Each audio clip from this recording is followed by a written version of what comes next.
Fala Fogão, tá começando mais um Radar Alvinegro, sábado 1º de julho, véspera do clássico entre Botafogo e Vasco no estádio Newton Santos, pela 13ª rodada do Campeonato Brasileiro. O Glorioso puxa a fila na ponta da tabela, num ritmo muito intenso. 10 vitórias em 12 jogos, 30 pontos em 36 possíveis. No Newton, 100% de aproveitamento. Único time no campeonato que venceu todas como mandante. Sofremos apenas um gol jogando em casa, lá na estreia da competição, diante do São Paulo, vitória por 2-1. Já do lado do Vasco, zona de rebaixamento, muita pressão. Mas na última rodada, depois de um bom período sem vitórias, os 3 pontos aconteceram. 1-0 para cima do Cuiabá, no estádio Luso-Brasileiro, sem torcedores. Isso porque o Cruz Maltino foi punido em virtude das confusões que aconteceram na derrota para o Goiás no estádio de São Januário.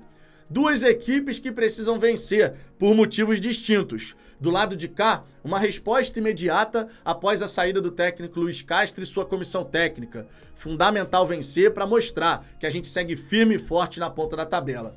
Já do lado do Vasco, tentar sair da zona da confusão, como diria o Pô Fechou, né?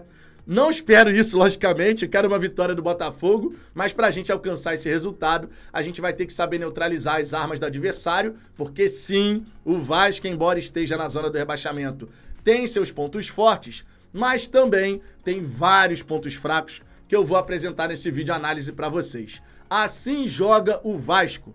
Só que antes da gente entrar no tema principal desse vídeo, aquele recado especial, pedido na verdade, né, para você deixar o seu like, para você se inscrever e para você se cadastrar na PagBet, que é parceira aqui do Fala Fogão.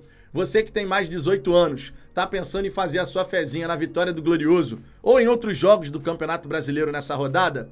Então, através do link que tá aqui na descrição, você consegue fazer o seu cadastro e o seu depósito pode ser feito a partir de R$1 via Pix. O saque também é muito rápido via Pix. Na PagBet, se você precisar de apoio, o suporte é 24 horas. PagBet, acertou, tá pago. Faça o seu cadastro e a sua fezinha com responsabilidade. Dito isso, Fogão, vamos em frente. Contextualizando em primeiro lugar, né? São dois opostos na tabela. O Botafogo liderando, o Vasco antepenúltimo colocado. Porém, as duas equipes têm uma grande coincidência. Por motivos distintos, é verdade. São dois interinos na beira do gramado. Do lado de cá, o Botafogo anunciou o Cláudio Caçapa. A gente estava meio apreensivo, né? Pô, será que o Lúcio Flávio vai ficar à frente do time enquanto não chega o comandante definitivo? Não. O Botafogo agiu, trouxe o Cláudio Caçapa, fiz um vídeo, inclusive, aqui para o canal, apresentando o profissional. Já do lado de lá, o William Batista, técnico do Sub-20, assumiu a responsabilidade enquanto a diretoria Cruz Maltina não define também seu novo comandante.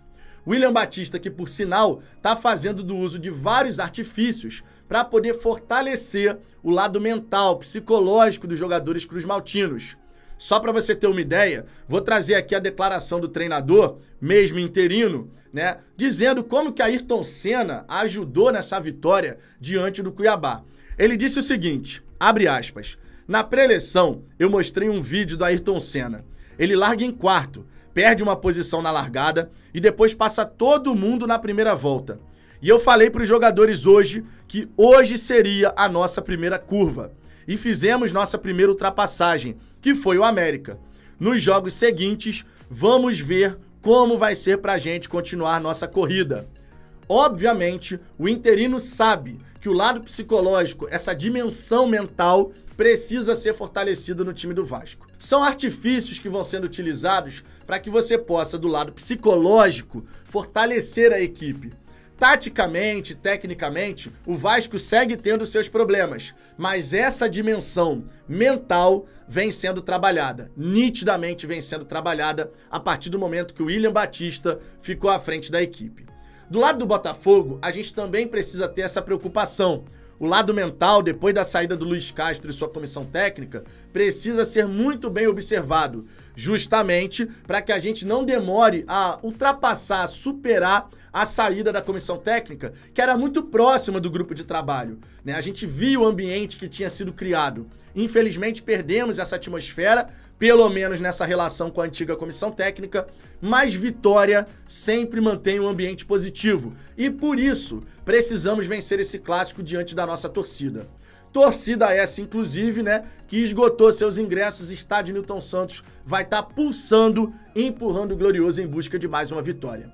Mas, Vitor, como é que a gente faz para vencer a equipe do Vasco? Eu quero destacar aqui, de saída, 3 jogadores. Um deles é dúvida, o Jair. O Jair comanda o meio de campo do Vasco. É um jogador muito importante para dar o equilíbrio entre ataque e defesa. Mas sentiu dores no joelho e, conforme eu disse, ainda é dúvida. Não sabemos se de fato vai para esse confronto. Mas além do Jair, vale destacar os 2 laterais, muito ofensivos. O Piton pela esquerda, o Pumita pela direita. São 2 laterais que se mandam constantemente para ataque. É claro que isso vira uma arma, mas ao mesmo tempo concede espaços lá na defesa.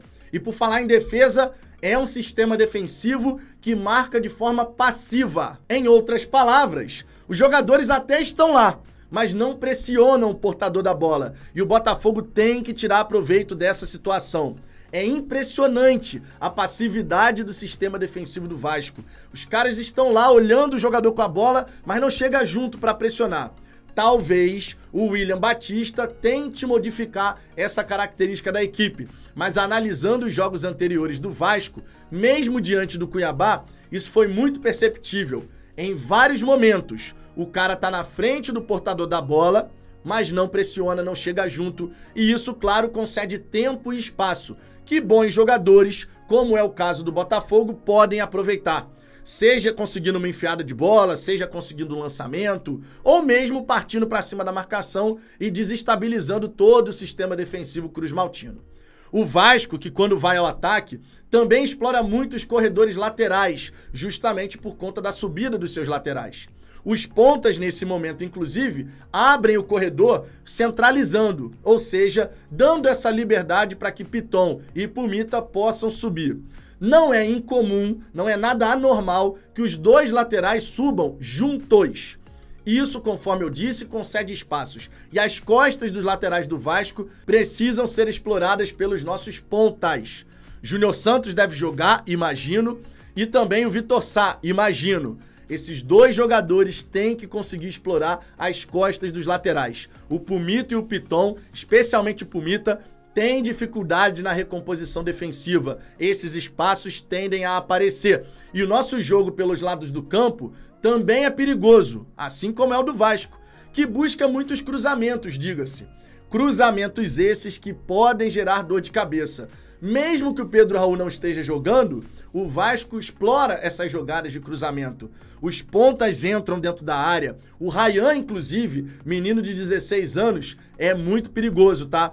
16 anos, mais 1,86. Um garoto que tem habilidade, que tem categoria e que, inclusive, demonstra uma boa noção de posicionamento e visão, compreensão do jogo. O Gabriel Peck está suspenso, não enfrenta o Botafogo e isso, claro, é uma boa notícia. Gabriel Peck é um bom jogador que poderia dar trabalho ali pro Hugo, né, nosso lateral esquerdo. Do lado direito, a gente pode ter ali, de repente, o Figueiredo, que é um jogador que tem uma batida de fora da área muito perigosa. O Rafael ou o de Plácido, quem quer que jogue, vai ter que ter muita atenção para não deixar o Figueiredo trazer essa bola para dentro e arriscar essa finalização de fora da área. Ele realmente bate muito bem na bola. Não é o único. O Marlon Gomes, que joga centralizado, meio-campista, também consegue boas batidas. Então essas finalizações de fora da área, a nossa defesa tem que estar muito atenta. Mas muito atenta mesmo, porque eles vão arriscar. Falando agora, por exemplo, de bola parada, essas faltas laterais para a equipe do Vasco podem dar trabalho. O time do Vasco consegue descolar bons cruzamentos. Já levou perigo assim contra o Flamengo, contra o Internacional, entre outras equipes. Então a nossa defesa tem que estar muito atenta nessas cobranças de falta laterais. A gente sabe que também é uma arma do Botafogo, mas do adversário também pode sair alguma coisa. Inclusive, vale destacar aqui o seguinte aspecto. O time do Vasco tem muita dificuldade em marcar jogadas de cruzamento. Contra o Fortaleza, por exemplo, a partida ia seguindo 0 a 0 até o seu final, quando o Leão do Pici conseguiu 2 gols exatamente iguais. Cruzamento vindo ali pelo lado do Pumita e o Thiago Galhardo fez o primeiro. O segundo gol do Fortaleza eu não vou me recordar o nome do atleta, mas foram duas jogadas muito parecidas mesmo. O Internacional também explorou cruzamento na área do Vasco. O primeiro gol, por exemplo, foi um escanteio, desvio no primeiro pau e o cara chegou para concluir a jogada dentro da pequena área. O segundo gol, um cruzamento que veio pelo lado do Piton. Isso é só para você entender que tanto pela esquerda quanto pela direita, jogadas de cruzamento podem dar trabalho. E o Botafogo pode buscar explorar esse tipo de situação. Uma outra situação que vale muito a pena destacar, Fogão, é a pressão na saída de bola. Você lembra o clássico Vasco e Flamengo? Você lembra o que o Flamengo fez naquela partida? Pressão na saída da bola. O Vasco se enrola. Se o Botafogo subir um pouquinho o seu bloco e pressionar a saída de bola do Cruz Maltino, existe grande possibilidade deles se enrolarem. E nessa de se enrolar, a defesa do Vasco fica batendo cabeça. Por exemplo, na recomposição defensiva, quando sofre um contra-ataque, é muito comum que 2, 3 jogadores vão em cima de um mesmo atleta que está com a bola e alguém sobre sozinho. Contra o São Paulo, o contra-ataque que fechou o placar em 4-2 foi precisamente dessa maneira. Contra-ataque puxado, 4 jogadores de um lado só da defesa e o cara lá do outro lado sozinho recebendo para fazer o gol. Não foi a única ocasião que isso aconteceu. Então a recomposição é uma dificuldade da equipe do Vasco, que bate cabeça, e essa situação de pressão na saída de bola. Se o Botafogo conseguir encaixar essa pressão, podemos roubar a bola no campo do adversário e levar perigo de imediato. Tá confiante? Quero saber sua opinião sobre esse confronto, quero saber como é que você está se sentindo em relação a essa partida. Deixe seu comentário aqui embaixo e lembre-se, inscreva-se aqui no canal para dar essa moral para esse que vos fala, para a gente poder seguir crescendo. Um grande abraço e até a próxima.